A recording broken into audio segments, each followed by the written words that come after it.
Hello, good evening. जय Hind. I hope आपको मेरी आवाज़ क्लियरली आ रही होगी। कंफर्म करें, आवाज़ आ रही है क्या?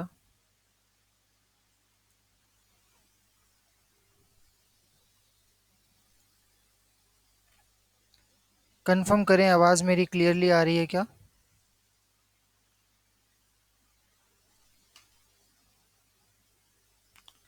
हेलो। ओके।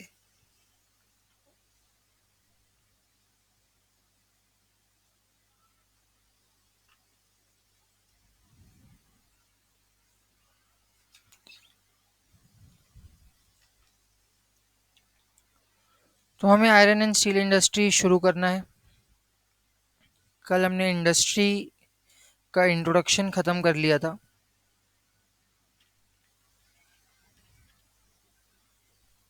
हमने फेजेस भी देख लिए थे। Iron and steel industry introduction से शुरुआत करते हैं, उसके बाद कहाँ पे लगेगी, कैसे लगेगी, ये सारी चीज़ें हम देखेंगे।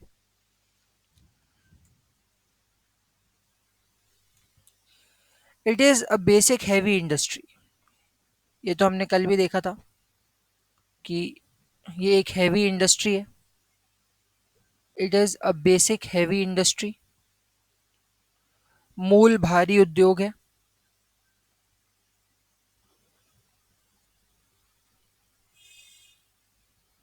बेसिक हैवी इंडस्ट्री है, मूल भारी उद्योग है।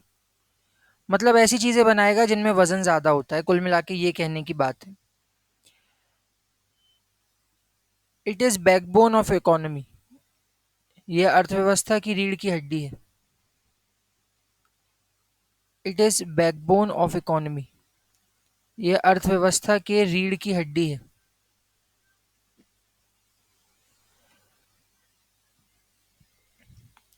नेशनल डेवलपमेंट या राष्ट्रीय विकास की जब हम बात करते हैं,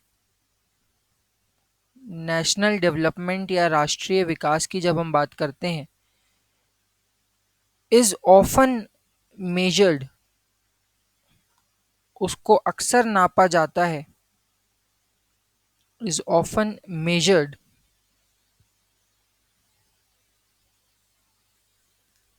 bye per capita steel consumption. By per capita steel consumption.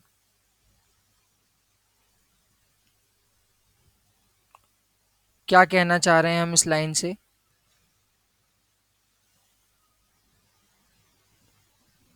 जैसे मान लीजिए आपके देश में ओवरऑल टोटल 100 क्विंटल आयरन बनता है या स्टील बनता है, और आपके देश में दो लोग हैं, तो हम कहेंगे कि आपके देश में एक व्यक्ति लगभग 50 क्विंटल स्टील का यूज़ करता है। हम ऐसे देशों को डेवलप्ड कंट्री कहते हैं जिनके देश में पर कैपिटा स्टील कंजम्पशन बहुत ज़्यादा होता है। ऐसे देश जिसमें एक व्यक्ति कई ज़्यादा स्टील को यूज़ करता है, उस देश को विकसित देश कहा जाता है।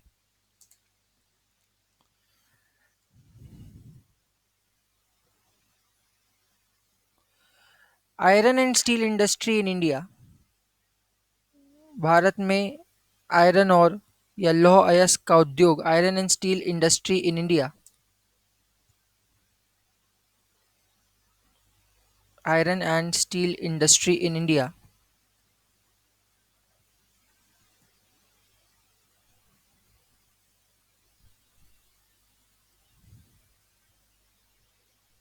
पास्ड थ्रू फॉलोइंग फेजेस, निम्नलिखित चरणों में विकसित हुई है।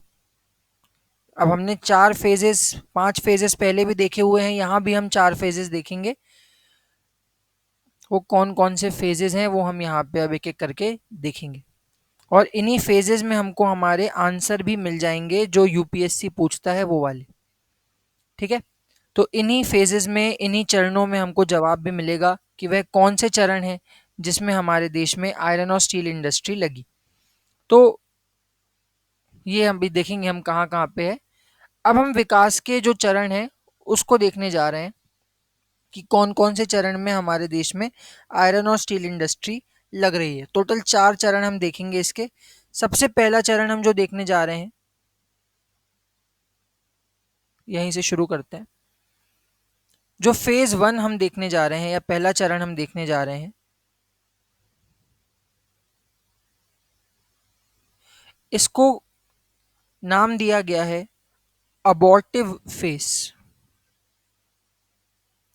किसी चीज को अबॉर्ट करना क्या होता है? किसी मिशन को अबॉर्ट कर देना। जनरली टीवी सीरियल्स में प्रेगनेंसी में अबॉर्शन शब्द का यूज होता है। अबॉर्ट का मतलब क्या होता है? अबॉर्ट का मतलब होता है रद्द कर देना, किसी चीज को नकार देना।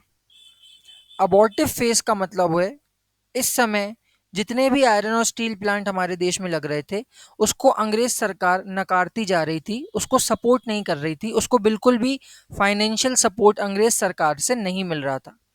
ये सपोर्ट, ये जो समय है, ये 1830 से लेकर 1907 तक चलता रहेगा। अबॉर्टिव फेज है। No support from British government,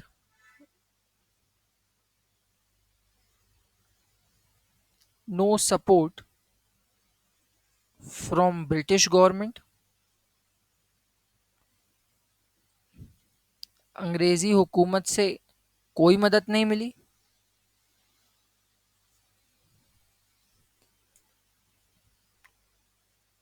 इन 1837, 1837 में फर्स्ट अटेम्प्ट, पहला प्रयास किया गया। First attempt was made. किसके लिए होगा? अब ये सिर्फ और सिर्फ आयरन और स्टील प्लांट के लिए है। So first attempt was made dash करके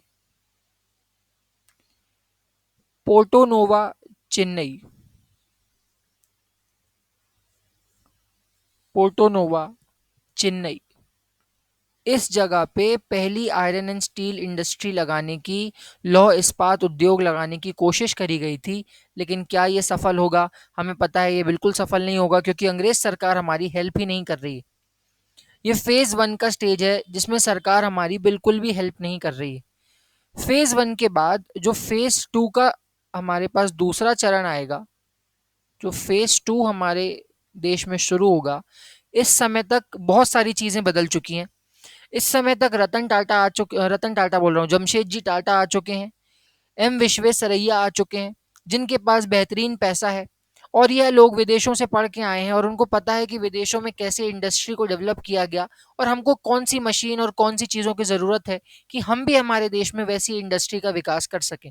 और इसी के लिए जो सेकेंड फेज है वो 1907 से लेकर 1950 तक है। मतलब हमारे देश में संविधान लागू होने से पहले तक, उस समय से पहले की बात हो रही है जिसमें नेहरू वगैरह आके कुछ काम करेंगे। ये उस समय से पहले की बातें हैं, ये उस समय से पहले की बातें हो रही हैं। तो ये अबॉर्टिव फेज के बाद की बातें हैं। अब इसमें क्या हो रहा है? एट साक्षी, साक्षी एक जगह है, कहाँ है बेटा? झारखंड में। साक्षी झारखंड में, ऑल्सो कॉल्ड जमशेदपुर, जिसे आज के समय क्या कहा जाता है?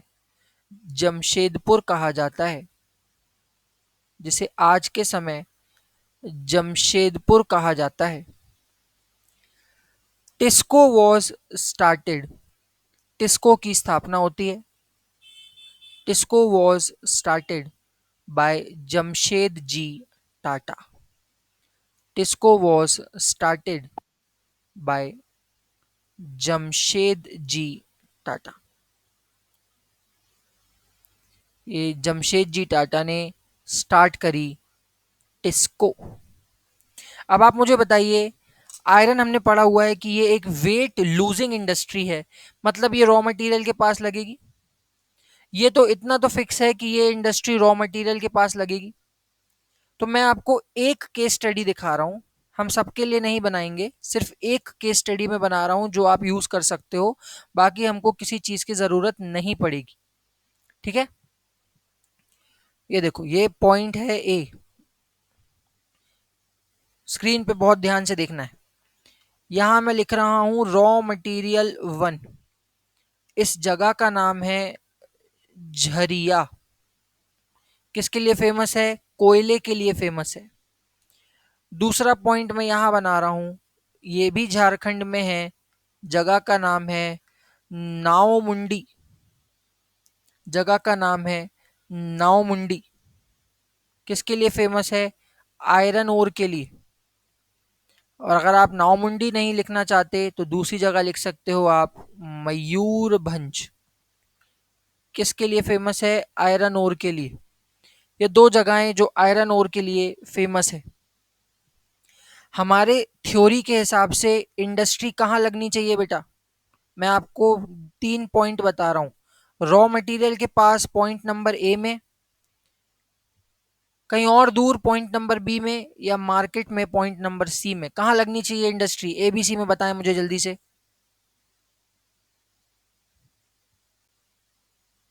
इंडस्ट्री कहाँ लगनी चाहिए? हमने देखी हुई है वेबर की थ्योरी।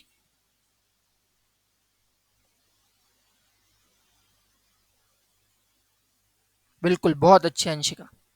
तो हमें इंडस्ट्री लगानी है, बहुत अच्छे कुहू, हमें इंडस्ट्री लगानी है पॉइंट नंबर ए पे। तो ये जो ए पॉइंट पे जहां इंडस्ट्री लगी, इसी पॉइंट को कहा जाता है जमशेदपुर। अब देखिए ट्राइंगल कैसे तैयार हो रहा है, अगर आप ट्राइंगल समझ पा रहे हो तो।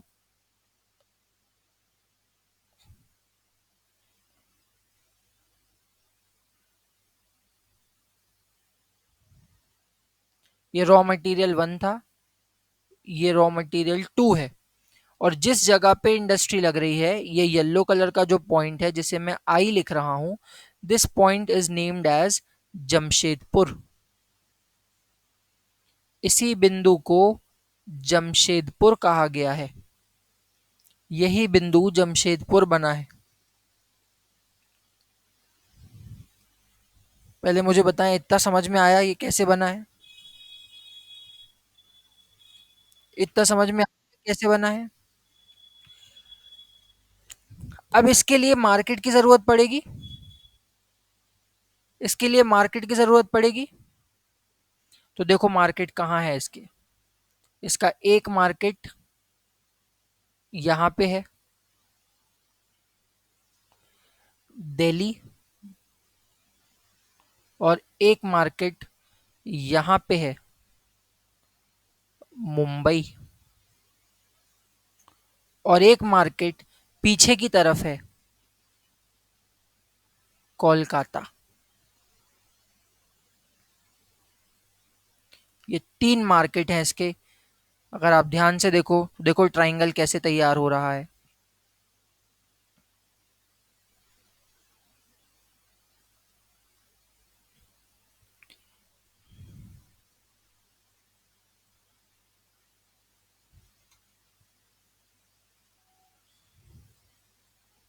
कोलकाता वाला नहीं बना रहा हूं मैं, नहीं तो हौच पौच लगेगा। आप देखिए, ये इंडस्ट्री से ये रूट है मार्केट जाने का, ये जमशेदपुर से ये रूट है मार्केट जाने का। आप देख पा रहे होगे कि कैसे वेबर के ट्राइंगल से ये पूरा बनाया जा रहा है। बताएं मुझे, समझ में आ रहा है?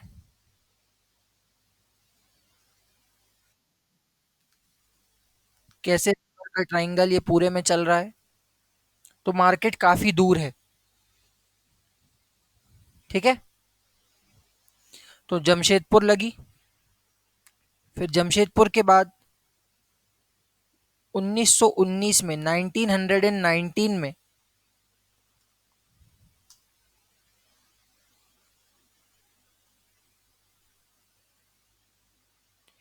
1919 में इंडियन स्टील इंडस्ट्री लगी, भारतीय स्टील उद्योग लगा, इंडियन स्टील इंडस्ट्री लगी 1919 में, इंडियन स्टील इंडस्ट्री।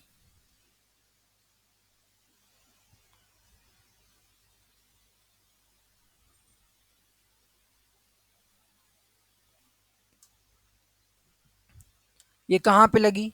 ये लगी है हमारी बर्नपुर, वेस्ट बंगाल में। बर्नपुर, वेस्ट बंगाल में। उसके बाद 1923 में, ये सब पुरानी इंडस्ट्रीज हैं, रॉ मटेरियल के पास ही लग रही हैं।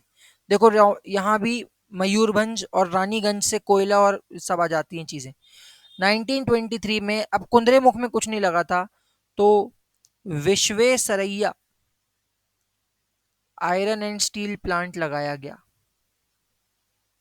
Visvesvaraya iron and steel plant लगाया गया, लौह इस्पात उद्योग लगाया गया कर्नाटका में।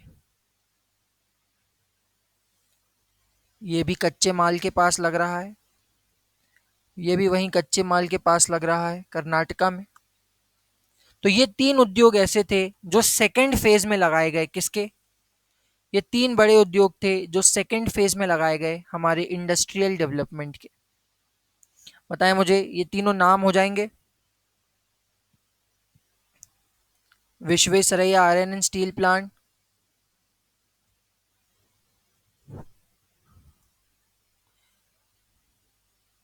क्या बोल रहे हो Sumit? Father of Indian economy M Visvesvaraya. अच्छा, पूछ रहे हो कौन है फादर ऑफ इंडियन इकोनॉमी? ये तो मुझे भी देखना पड़ेगा। मुझे दादा भाई नरोजी का पता है कि उनको grand old man of India कहा जाता है। भारत के इकोनॉमी के फादर तो मुझे नहीं पता। चलिए फेज 3 पे आ जाते हैं, आज़ादी के बाद का फेज। फेज 3 पे आ जाते हैं, आज़ादी के बाद का फेज। अब मैंने आपको कल बताया था कि इस फेज में जो इंडस्ट्रीज लगेंगी वो दूसरे देशों की मदद से लग रही होंगी। तो ऐसे फेज को हम कहते हैं, अब हम नया नया देश है तो नया नया विस्तार कर रहा है, तो हम इसे प्रारंभिक विस्तार का चरण या अर्ली एक्सपेंडिंग फेज कहते हैं। It is called early expanding phase. प्रारंभिक विस्तार का चरण है ये, क्योंकि अब सरकार अपनी कोशिशें करेगी इसमें। कौन सी पॉलिसी आई थी? मैंने कल भी बताया था आपको, विथ सेकेंड इंडस्ट्रियल पॉलिसी, दूसरी औद्योगिक नीति 1956। किसने लाई थी ये आप मुझे बताएंगे? सेकेंड इंडस्ट्रियल पॉलिसी, दूसरी औद्योगिक नीति 1956, जिसको भारत का आर्थिक संविधान भी कहा जाता है, किस महाशय ने लाई थी ये?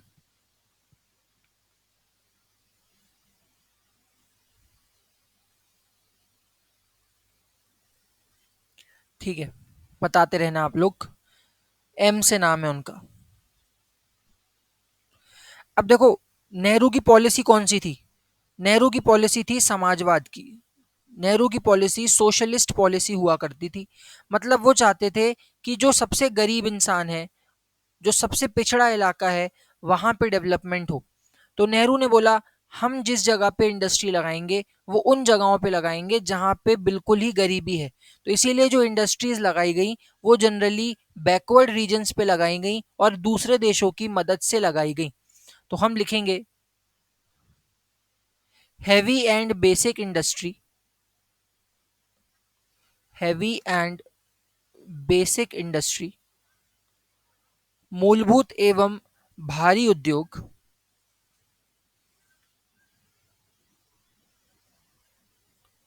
Eight backward regions, at backward regions,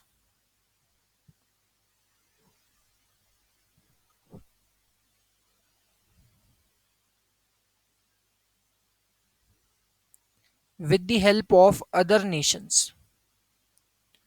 with the help of other nations, अन्य देशों की सहायता से ये उद्योग लगाए जा रहे हैं। अन्य देशों से सहायता क्यों लेनी पड़ रही है? क्योंकि बाकी देशों ने हमको कह दिया था कि जिस भारत देश के प्रधानमंत्री नेहरू बन रहे हैं वह देश एक साल में टुकड़े टुकड़े होके बट जाएगा। ये हमारे संविधान की खूबसूरती है कि उसने उसको बटने नहीं दिया और वो जुड़ा रहा। तो मैंने आपको कुछ स्टील प्लांट्स बताए थे, जैसे Durgapur iron and steel plant. जल्दी से बताएंगे बेटा, दुर्गा नाम आ गया, लेडीज का नाम है, किस राज्य में होगा ये? Durgapur iron and steel plant किस राज्य में होगा, जल्दी से बताएंगे। लेडीज का नाम आ गया, मैंने आपको बताया है, बहुत अच्छे अंशिका, बिल्कुल सही, वेस्ट बंगाल में होगा। अब लेडीज का नाम आ गया, मतलब किसकी सहायता से लगा होगा, किस देश की रानी रही है लंबे समय तक, यूके की, तो यूके की हेल्प से लगेगा, बिल्कुल सही को, यूके की हेल्प से लगेगा। Durgapur iron and steel plant. It takes, अच्छा यहाँ लिख लो बाजू में कि ये वेस्ट बंगाल में है। It takes coal from Raniganj, यह रानीगंज से कोयला लेता है। Iron from Mayurbhanj, iron from Mayurbhanj,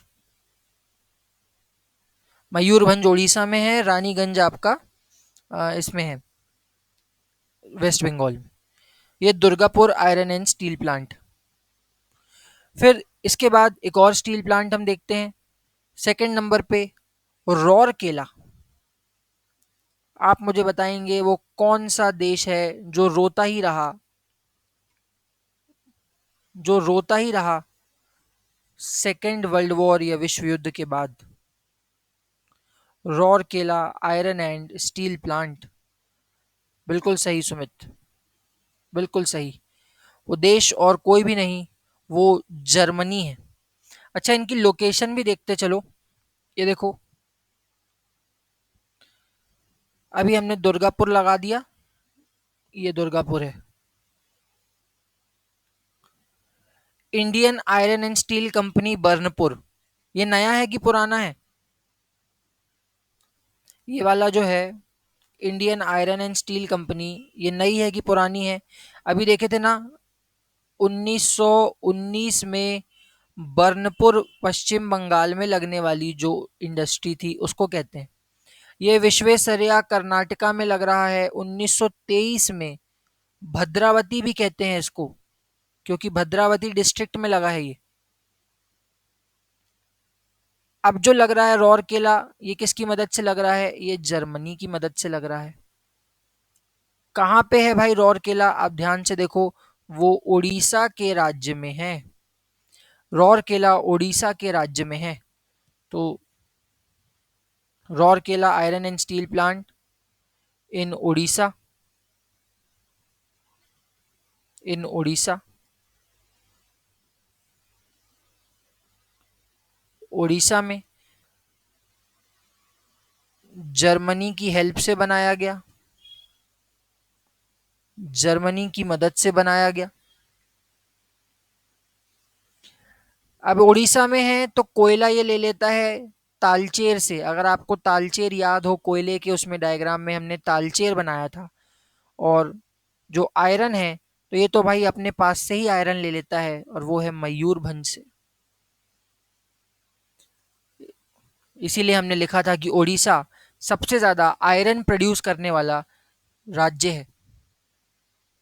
फिर आते हैं दो ऐसे नाम जो दोनों बी से आएंगे, और इसमें हमारी मदद करेगा हमारा सबसे अच्छा साथी, बी फॉर बेस्ट फ्रेंड हमारी हेल्प करेगा। ये होंगे भिलई और बोकारो। भिलई जो है ये छत्तीसगढ़ में है, और बोकारो जो है ये झारखंड में है। हमारी मदद करेगा यूएसएसआर, ये सोवियत संघ को कहा जाता था। यूएसएसआर आज का जर्मनी है। पहले जर्मनी में बाकी देश भी आते थे, जैसे यूक्रेन उसी का हिस्सा हुआ करता था, अर्मेनिया उसी का हिस्सा हुआ करता था, बेलार आपका जो बुल्गारिया वाला इलाका है वो उसका हिस्सा हुआ करता था। तो ये जो इलाका है पूरा, ये बहुत सारे देश मिलके यूएसएसआर बनाते थे, सोवियत संघ कहा जाता है। जी बिल्कुल, फिर ये बाद में कई देशों में टूट गया, कई देशों में ये टूट गया 1991 या 1990 के आसपास। तब से फिर रशिया एक देश हो गया। लेकिन रशिया आज भी कोशिश करता है कि कैसे भी करके मैं इन देशों को दोबारा हड़प लूं, और इसीलिए आप देखो वो यूक्रेन पे हमला वगैरह करता रहता है। ठीक है, तो ये हमने किसकी मदद से बनाया? यूएसएसआर की मदद से बनाया। जो भिलई वाला स्टील प्लांट है, जो भिलई वाला स्टील प्लांट है, ये बेलाडिला नाम की जगह से, अब ये नाम भी हमने सुना हुआ है, ये बेलाडिला नाम की जगह से ले लेता है आयरन ओर, ये नाम हमने सुना हुआ है। और कोरबा नाम की जगह से ले लेता है कोयला, कोरबा से कोयला उठा लेता है। बोकारो जो झारखंड में है, बोकारो जो झारखंड में है, ये बोकारो स्टील प्लांट भी कोयला ले लेता है, कोल ले लेता है झरिया से, क्योंकि झारखंड में झरिया है, कोयला उसको आसानी से मिल जाता है। और आयरन वो लेता है लोहार डांगा नाम की जगह से, जो कि झारखंड में है। ये सारे के सारे कब लग रहे हैं? ये सारी की सारी इंडस्ट्रीज लग रही हैं थर्ड फेज में, तीसरे चरण में,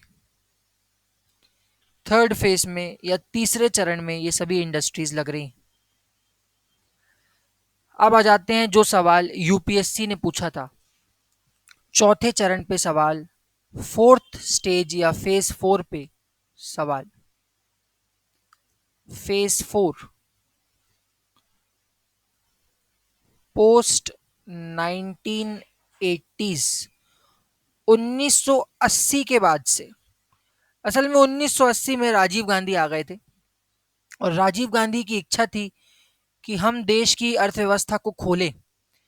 आपको पता है हमारे देश में कंप्यूटर क्रांति लाने का जनक कौन है? कंप्यूटर क्रांति के जो आप आज अपने देश में ये फेसबुक वगैरह चलाते हो, व्हाट्सएप, ये सब, उसकी शुरुआत, इंटरनेट कंप्यूटर की शुरुआत करने वाले व्यक्ति थे Rajiv Gandhi.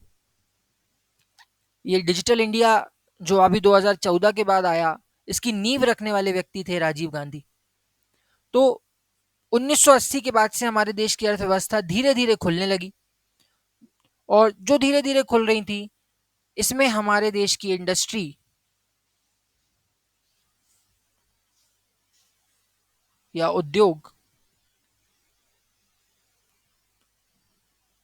Start shifting from start shifting from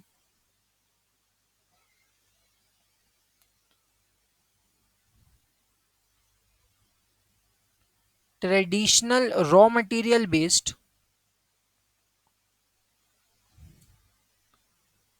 हमारे देश के उद्योग पारंपरिक कच्चे माल पर आधारित स्थानीय कारक से परिवर्तित होकर, industry start shifting from traditional raw material based location,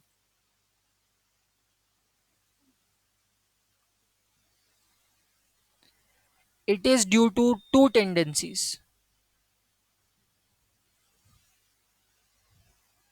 it is due to two tendencies, इसमें दो धारणाएं थी, टू टेंडेंसीज, दो धारणाएं थी इसमें। नंबर वन, मार्केट ओरिएंटेशन, बाजार की ओर, मार्केट ओरिएंटेशन, बाजार की ओर। एंड सेकंड, एक्सपोर्ट ओरिएंटेशन, निर्यात की ओर, या एक्सपोर्ट नहीं लिखो, इसको लिखो पोर्ट ओरिएंटेशन, बंदरगाह की ओर, पोर्ट ओरिएंटेशन, बंदरगाह की ओर। इन दो अलग अलग टेंडेंसी से या दो अलग अलग हमारे देश में जो हवाएं चली कि या तो मार्केट के पास लगाओ या बंदरगाह के पास लगाओ। एग्जाम्पल्स के साथ देखते हैं। सबसे पहला एग्जाम्पल,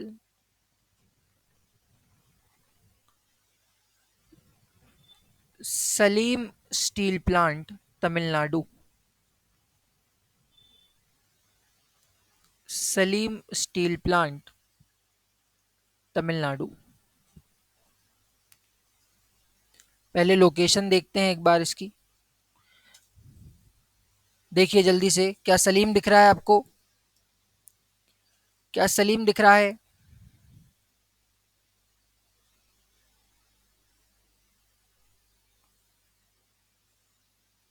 थम्स अप दे जल्दी, सलीम देख पा रहे हैं क्या?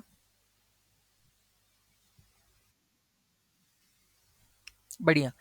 अब सिर्फ सलीम नहीं देखना है, यहाँ पे एक और चीज मैं आपको दिखा रहा हूँ। चेन्नई। चेन्नई किस चीज के लिए फेमस है? चेन्नई को भारत का डेट्रॉइट कहा जाता है। डेट्रॉइट। लोग सर डेट्रॉइट भी नहीं पता। डेट्रॉइट असल में यूएसए की एक जगह है, अमेरिका की एक जगह है जो गाड़ियों के लिए फेमस है, व्हीकल मैन्युफैक्चरिंग के लिए फेमस है, जहाँ पे गाड़ी वगैरह बनाई जाती है। व्हीकल मैन्युफैक्चरिंग के लिए फेमस है, जहाँ गाड़ी वगैरह बनाई जाती है। तो ऐसे ही भारत में भी चेन्नई को भारत का डेट्रॉइट कहा जाता है। मतलब चेन्नई वो जगह होगी जहाँ पे कार की इंडस्ट्री लगती होगी। यस और नो? चेन्नई वो जगह होगी जहाँ भारत में कार इंडस्ट्री लगती होगी। और कार की बॉडी बनाने के लिए आपको चाहिए लोहा। जो कार के ऊपर की बॉडी होती है उसको बनाने के लिए, इंजन बनाने के लिए आपको आयरन की ज़रूरत है। मतलब मार्केट तो बहुत बड़ा है। मार्केट बहुत बड़ा है। ऊपर से यहीं पे आप देखो, हुंडई की इंडस्ट्री कहाँ लगी हुई है? चेन्नई में लगी हुई है। फोर्ड की इंडस्ट्री कहाँ लगी हुई है? चेन्नई में लगी हुई है। निसान की इंडस्ट्री कहाँ लगी हुई है? चेन्नई में लगी हुई है। ये सारी इंडस्ट्री चेन्नई में आ रही हैं। कहने का मतलब है मार्केट एकदम से उछाल लेगा। और इस मार्केट को लोहा पहुंचाने का काम सलीम स्टील प्लांट करेगा।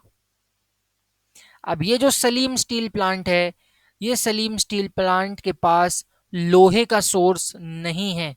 एक बात ध्यान रखें कि इसके पास आयरन नहीं है। क्योंकि इसके पास आयरन नहीं है, ये ज्यादातर आयरन कबाड़ से इकट्ठा करता है। जो आप लोग अपने घरों में कबाड़ बेचते हो ना, स्क्रैप बेचते हो, स्क्रैप, कबाड़ बेचते हो, उसका प्रयोग करता है। उस कबाड़ को पिघला के वो लोहा बनाता है जो कार में इस्तेमाल हो सके। कोयले के लिए, कोयले के लिए ये यूज करता है। अगर आपको थोड़ा सा भी याद आ रहा हो तो मैंने आपको बताया था कि तमिलनाडु में नई वेली करके एक जगह है जहां कौन सा कोयला मिलता है? लिग्नाइट प्रवृत्ति का सस्ता कोयला मिलता है। लिग्नाइट कोयला मिलता है। और सलीम स्टील प्लांट नईवल्ली से लिग्नाइट कोयला और स्क्रैप आयरन या कबाड़ वाले लोहे का प्रयोग करके और थोड़ा बहुत आयरन जो रिसोर्स आजू बाजू से मिलता है वो इकट्ठा करके यहाँ पे इंडस्ट्री लगा रहा है। क्या आपको सलीम स्टील प्लांट कैसे मार्केट के आधार पे इंडस्ट्री लगा रहा है वो समझ में आया? अभी लिखेंगे भी इसको, लेकिन पहले मुझे बताओ ये कंसेप्ट समझ में आया क्या? हम लिखेंगे to fulfil, to fulfil the demand of ever rising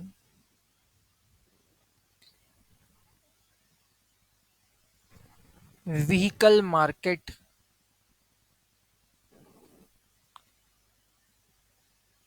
near Chennai, with in bracket Detroit,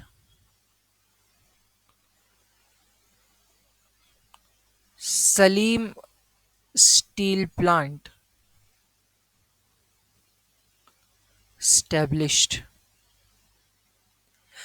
लगातार बढ़ती हुई वाहन उद्योग की मांग की पूर्ति हेतु चेन्नई ब्रैकेट में डेट्रॉइट में सलीम अली स्टील प्लांट की स्थापना की गई।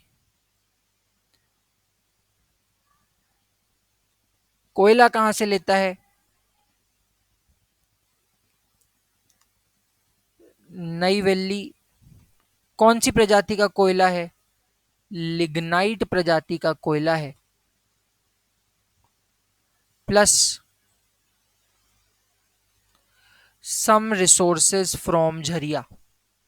थोड़ा बहुत रिसोर्स झरिया से भी आ जाता है, लेकिन ज्यादातर कहाँ से यूज करता है? ज्यादातर ये नई दिल्ली से अपना सड़ा हुआ कोयला ही इस्तेमाल करता है। लोहा कहाँ से लाता है भाई? ये आयरन कहाँ से लाता है? तो स्क्रैप आयरन या कबाड़ वाले लोहे का प्रयोग करता है। स्क्रैप आयरन प्लस हमने आयरन की कुछ ओर्स देखी थी, हेमेटाइट, मैग्नेटाइट, और तीसरी श्रेणी की ओर देखी थी जिसको कहा था लिमोनाइट, अगर आपको याद हो। तो जो थर्ड क्वालिटी का आयरन होता है लिमोनाइट, वो आजू बाजू के इलाके में यहाँ पे मिल जाता है। तो यह यूज करता है limonite from surrounding reason. Use limonite from surrounding reason. आजू बाजू के क्षेत्र से लिमोनाइट संसाधनों का प्रयोग करता है। From surrounding reason. यह सलीम अली स्टील प्लांट है जो मार्केट के आधार पे लग रहा है। जो मार्केट के आधार पे लग रहा है।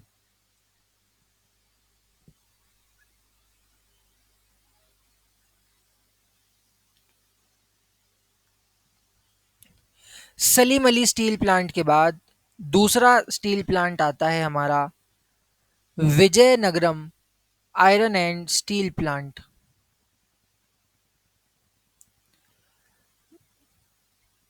Vijayanagaram iron and steel plant.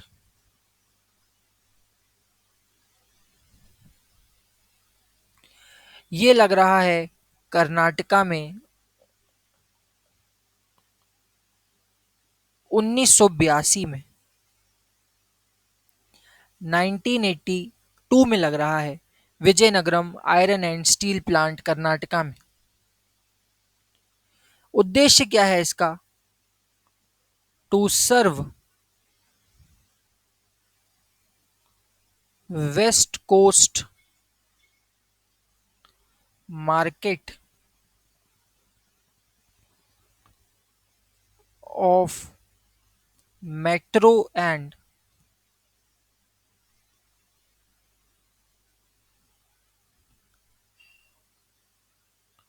Tier 1 cities from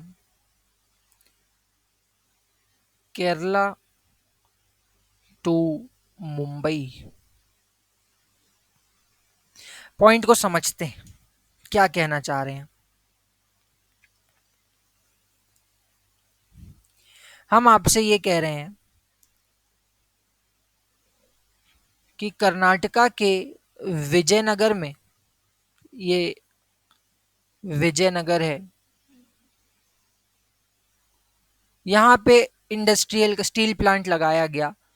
इसका उद्देश्य था कि मुंबई से लेकर पूरे पश्चिमी तट पर जो नए शहर विकसित हो रहे हैं, बड़े शहर जैसे बेंगलोर,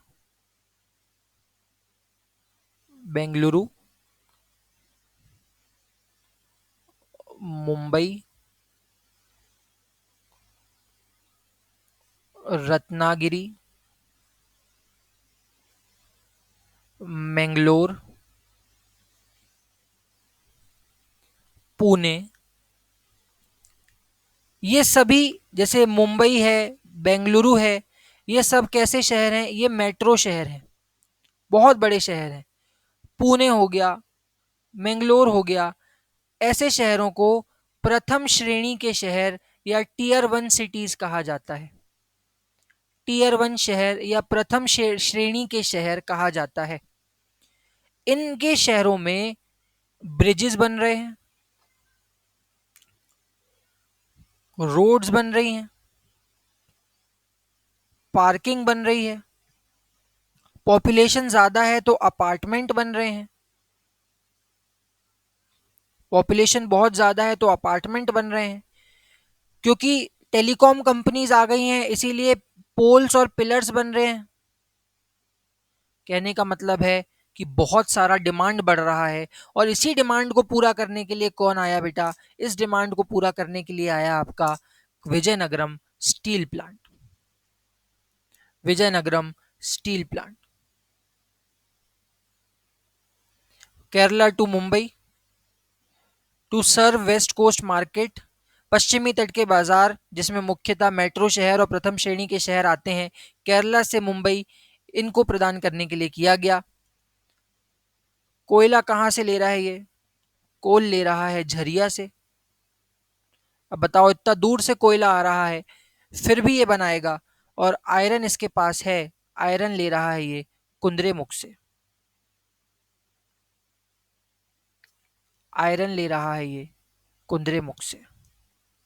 इतना दूर से कोयला मंगा के भी यह इंडस्ट्री लगा रहा है क्योंकि इसका उद्देश्य है कि इसको वेस्ट कोस्ट के मार्केट को फुलफिल करना है।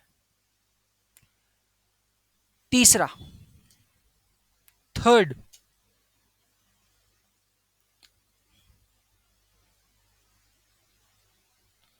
Visakhapatnam iron and steel plant.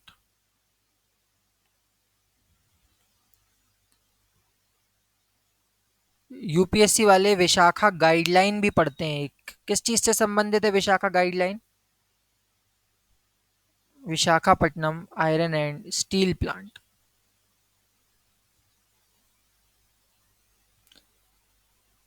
कहां पे है ये? आंध्र प्रदेश में।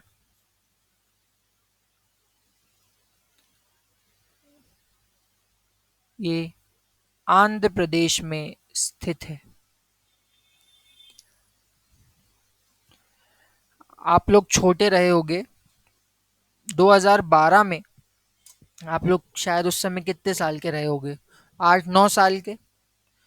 2012 में दिल्ली में एक बहुत ही दर्दनाक हादसा हुआ था जिसको निर्भया हत्याकांड कहते हैं। उस हत्याकांड के बाद सुप्रीम कोर्ट ने एक गाइडलाइन जारी जारी करी थी। उस गाइडलाइन को विशाखा गाइडलाइन कहा जाता है। Visakhapatnam iron and steel plant, it is a port based steel plant. It is a port based, तट पर आधारित स्टील प्लांट है। It is a port based steel plant.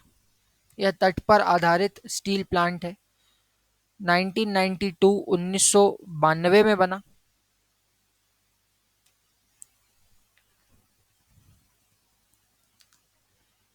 It gets iron ore from Bailadila. It gets iron ore from Bailadila Chhattisgarh.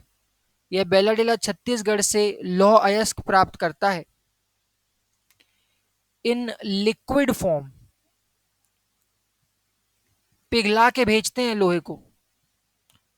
In liquid form पिघला के भेजा जाता है लोहे को, और कोयला प्राप्त करता है ये, आपको जान के हैरानी होगी, New South Wales. New South Wales Australia से कोयला मंगाता है ये। न्यू साउथ वेल्स ऑस्ट्रेलिया से कोयला मंगाता है। इसका मुख्य उद्देश्य है केवल और केवल निर्यात करना। ये निर्यात करता है जापान को, ये निर्यात करता है साउथ कोरिया को,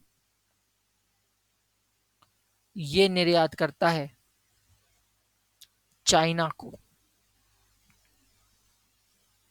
Visakhapatnam iron and steel plant. तो अब अगर आपसे ये पूछा जाता है कि बताइए, कच्चे माल से दूर आयरन और स्टील प्लांट लगने के क्या कारण हैं, तो अब आपको कुछ रीजंस बताने हैं, और वो रीजन सिर्फ इतने से रहेंगे बेटा आपके लिए, जब आपसे पूछा जाए कि क्या कारण है कि हालिया समय में ये देखा गया कि आयरन और स्टील प्लांट अपने कच्चे माल से दूर लग रहे हैं, तो वो है मार्केट, दूसरा है एक्सपोर्ट करना है। क्या 2 पॉइंट का आंसर लिखोगे तो आपको नंबर मिल जाएंगे? कभी नहीं मिलेंगे। हम बाकी पॉइंट्स भी बनाएंगे, जैसे सोशो इकोनॉमिक डेवलपमेंट करना है, सामाजिक आर्थिक विकास करना है,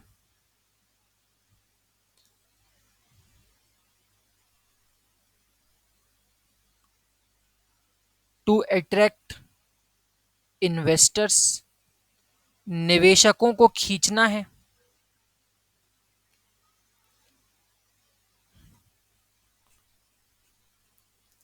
असमानताओं को कम करना है, रिड्यूस इनइक्वालिटीज। अब इसको समझाएंगे कैसे? देखिए, मार्केट के लिए तो हमने बताया कि कैसे मार्केट के लिए आपने विजयनगर स्टील प्लांट लगाया,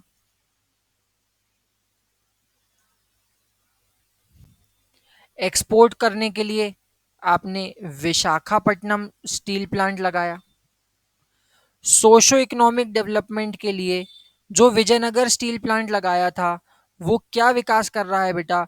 वो मेट्रो सिटीज और टीयर 1 सिटीज का डेवलपमेंट कर रहा है, मतलब सामाजिक आर्थिक विकास हो रहा है। साथ ही साथ एम्प्लॉयमेंट के अवसर, रोजगार के अवसर पैदा कर रहा है, यहाँ से सामाजिक आर्थिक विकास हो रहा है। इन्वेस्टर को खींचने के लिए सलीम स्टील प्लांट लगाया गया, और इसी के कारण चेन्नई में कार इंडस्ट्री यहाँ पे आके बसी, इन्वेस्टर को खींचने के लिए। असमानताओं को कम करने के लिए भारत में रॉ मटेरियल इज रिस्ट्रिक्टेड, सीमित है, भारत में जो कच्चा माल है वो सीमित है, टू सर्टेन एरियाज, कुछ क्षेत्रों तक सीमित है, जैसे छोटा नागपुर का पठार और कुंद्रेमुख कर्नाटका तक। ओवरऑल डेवलपमेंट करने के लिए ये किया जा रहा है। ये इसके रीजन हो गए। आइए एक सवाल देखते हैं जो यूपीएससी ने पूछा।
ये देखिए 2020 का ये सवाल है,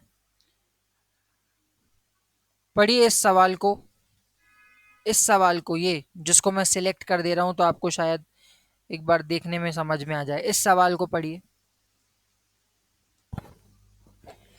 account for the present location of iron and steel industry away from source of raw material by giving example. इस चीज को संज्ञान में लाइए कि आप कच्चे माल से दूर आयरन और स्टील इंडस्ट्री लग रही है, उदाहरण के साथ। आपके पास 5 रीजन है, आपके पास 3 एग्जाम्पल्स हैं, आपके पास उन तीनों एग्जाम्पल्स की डिटेल है, और आपको पुरानी लोकेशंस भी पता हैं जहां भिलई, राउरकेला वगैरह सब कच्चे माल के पास लग रही थी। आप आंसर की शुरुआत कर सकते हो कि in the second phase of industrialisation in India, या third phase of industrialisation in India, तीसरे चरण में या अर्ली एक्सपेंडिंग फेज में, आज़ादी के बाद के चरण में, major industries are located near the raw material according to second industrial policy 1956। दूसरी औद्योगिक नीति के अनुसार वह ज़्यादातर जो लगते थे वो कच्चे माल के पास लगते थे। फॉर एग्जाम्पल राउरकेला, भिलई, ये जितने भी हमने नाम देखे हैं, बोकारो, रानीगंज, ये सभी आप, दुर्गापुर, ये आप नाम बताओगे। बट पोस्ट 1980s 1980 के बाद से the shift of iron and steel plant towards market and export based industrial location has been seen, देखा गया है कि उद्योग मार्केट और तट के किनारे लग रहे हैं। द रीजन फॉर दिस, इसके पीछे क्या कारण है, क्या संज्ञान ले रहे हो, वो 5 कारण बताओगे और फिर बताओगे several examples depict this phenomena, या फिर अगर आप चाहो तो दोनों को एक साथ बता सकते हो कि एक पॉइंट लिखो, एग्जाम्पल से प्रूफ करो, एक पॉइंट लिखो, एग्जाम्पल से प्रूफ करो, और कंक्लूजन लिखोगे आयरन एंड स्टील प्लांट, जो हमने आपको इंट्रोडक्शन लिखवाया वही आप कंक्लूजन लिख दो कि आयरन और स्टील प्लांट जो होते हैं वो किसी भी देश की अर्थव्यवस्था की बैकबोन होते हैं, और हमको ज़्यादा से ज़्यादा आयरन और स्टील प्लांट का विकास करना है ताकि हम 2047 तक एक विकसित भारत बन सकें। आप मुझे बताइए, क्या ये क्वेश्चन हो जाएगा? क्या ये इंडस्ट्री हो जाएगी?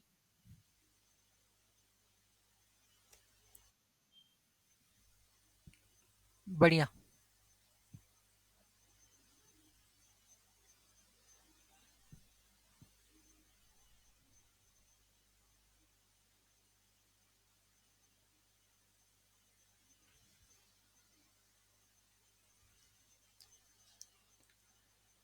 आओ अब सेकंड इंडस्ट्री शुरू करते हैं। अच्छा, चैलेंजेस देखने हैं। चैलेंजेस मैं एक साथ लिखवाऊंगा आपको। सभी इंडस्ट्रीज के चैलेंजेस लगभग सेम है। पुरानी तकनीक है, बेहतर टेक्नोलॉजी नहीं है, गवर्नमेंट की नीतियां अच्छी नहीं है, सबकी एक से ही चैलेंजेस चल रहे हैं, वो हम एक साथ देखेंगे। चलिए अब शुरू करते हैं अपन एल्यूमिनियम इंडस्ट्री, एल्यूमिनियम उद्योग।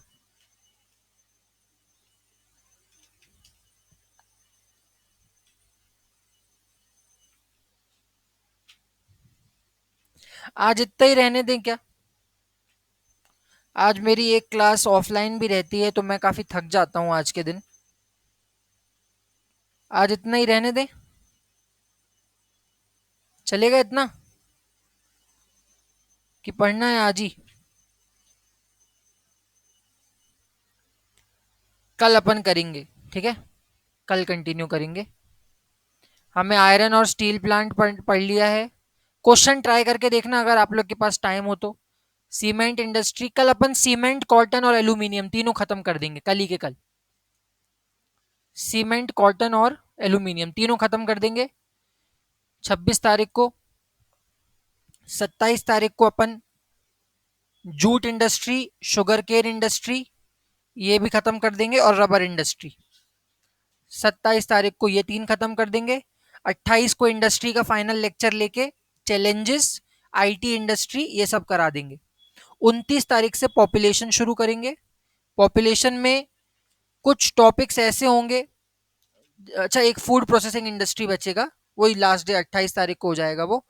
29 तारीख से हम शुरू करेंगे फूड प्रोसेसिंग, अपना पॉपुलेशन, पॉपुलेशन शुरू करेंगे। और पॉपुलेशन शुरू करके हम बताएंगे कि पॉपुलेशन में क्या क्या चीज़ें होती हैं, भारत में अचानक से पॉपुलेशन क्यों बढ़ी, हिंदी भाषी क्षेत्रों में ज़्यादा पॉपुलेशन क्यों है, आबादी बढ़ने के कारण क्या होते हैं, आबादी केरला में कम क्यों बढ़ती है, यूपी में ज़्यादा क्यों बढ़ती है, कुछ ऐसे आंकड़े, आदिवासियों की समस्याएं क्या हैं, दलितों की समस्याएं क्या हैं, भारत में ग्रोथ का स्तर क्या रहा है, और फिर एक बड़ी समस्या देखेंगे हम, माइग्रेशन की, प्रवास की एक बड़ी समस्या देखेंगे। उसके बाद साक्षरता दर, लिटरेसी रेट, यूपीएससी का एक सवाल भी देखेंगे कि कैसे साक्षरता दर या लिटरेसी रेट आबादी कम करने में सहायक होता है। ठीक है, तो ये 2-3 चीज़ें हम देखेंगे। यूपीएससी ने कई सवाल पूछे हैं और इसी के साथ लगभग लगभग 4 से 5 तारीख को हम अपना कोर्स ख़त्म कर देंगे। फीस ज़रूर कर दें बेटा बच्चे, जो लोग नहीं कर पाए हैं। मेरे को इस ऐप का सब्सक्रिप्शन पेमेंट भी करना पड़ता है, तो टाइम से फीस कर दें। ओके, अब हम मिलते हैं कल। Good bye.